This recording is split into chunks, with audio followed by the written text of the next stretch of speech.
नमस्कार, आप देख रहे हैं VP news Azamgarh Purvanchal YouTube channel. मैं हूं विजय प्रताप यादव। आइए हम आपको ले चलते हैं खबरों की दुनिया में। उसके पहले आप चैनल को सब्सक्राइब करना ना भूलें ताकि मेरी खबर सबसे पहले आपको मिले। धन्यवाद। कोई भी राजनीतिक दल हो, जब कार्यकर्ताओं को उनके बड़े नेता नौकर समझने लगते हैं और इसके बाद वही समझते हैं कि जो मैं कर रहा हूं वही धर्म है और जो मैं कह रहा हूं वही सत्य है, तो निश्चित रूप से वह पार्टी फिर पराभूत की तरफ जाती है। और यह वाक्य कहीं न कहीं एकाध राजनीतिक दलों का परिदृश्य आईना के रूप में पूरे समाज में रहा है। और उसी रास्ते पर ये भारतीय जनता पार्टी भी जब अपने कार्यकर्ताओं की उपेक्षा करके यह काम कर रही है।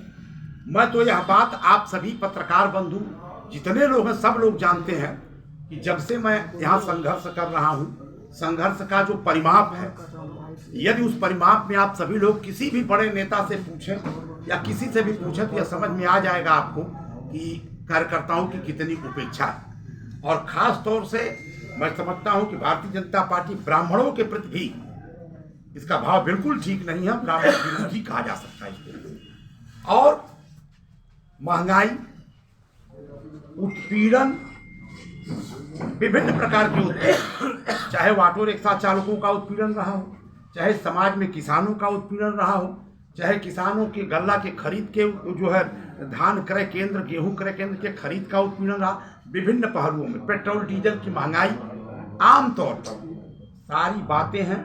इन्हीं सब चीज़ों को लेकर के हमने इस्तीफा भी सौंपा कि जब कहीं कोई सुनवाई नहीं कार्यकर्ता की।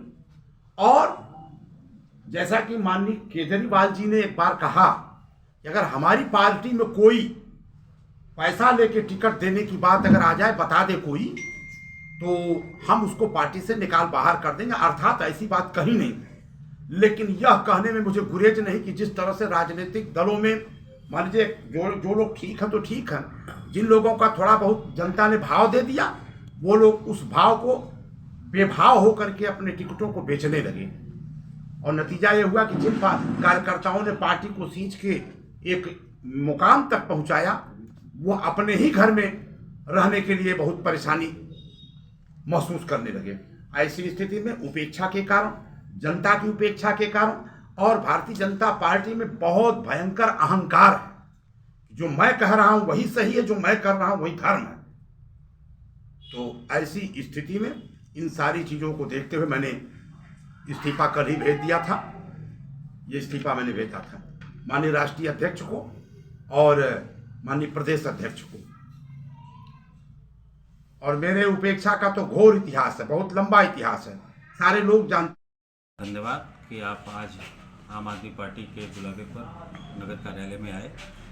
आज की पत्रकार वार्ता एक अत्यंत ही महत्वपूर्ण विषय पर बुलाई गई है। जैसा कि आप सभी जान रहे हैं कि इस समय चुनाव का दौर चल रहा है और विभिन्न दलों के लोग चुनाव में पार्टिसिपेट कर रहे हैं। आम आदमी पार्टी आजमगढ़ में आज एक जुझारू चेहरा, एक लड़ाकू व्यक्तित्व जो लंबे समय से गरीबों के लिए, मजलूमों के लिए, वंचितों के लिए संघर्ष कर रहा है, आज भारतीय जनता पार्टी के विभिन्न पदों से त्यागपत्र दे करके आम आदमी पार्टी की सदस्यता ग्रहण किया। आदरणीय कृपाशंकर पाठक जी, आप भाजपा के प्रदेश कार्य समिति के पूर्व सदस्य हैं। भाजपा के सदस्यता महाअभियान के आप पूर्वांचल गोरखपुर क्षेत्र के आप प्रभारी भी रहे हैं और लंबे समय से भारतीय जनता पार्टी में महत्वपूर्ण पदों पर आप आसीन रहे हैं। और भारतीय जनता पार्टी की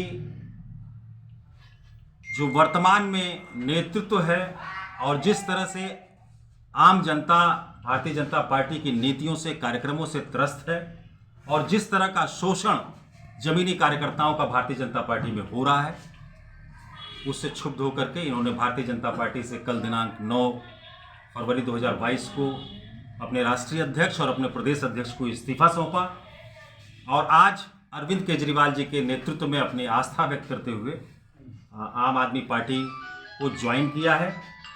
आपका हार्दिक अभिनंदन है। आपको खड़ा दिया सर खड़ा दिया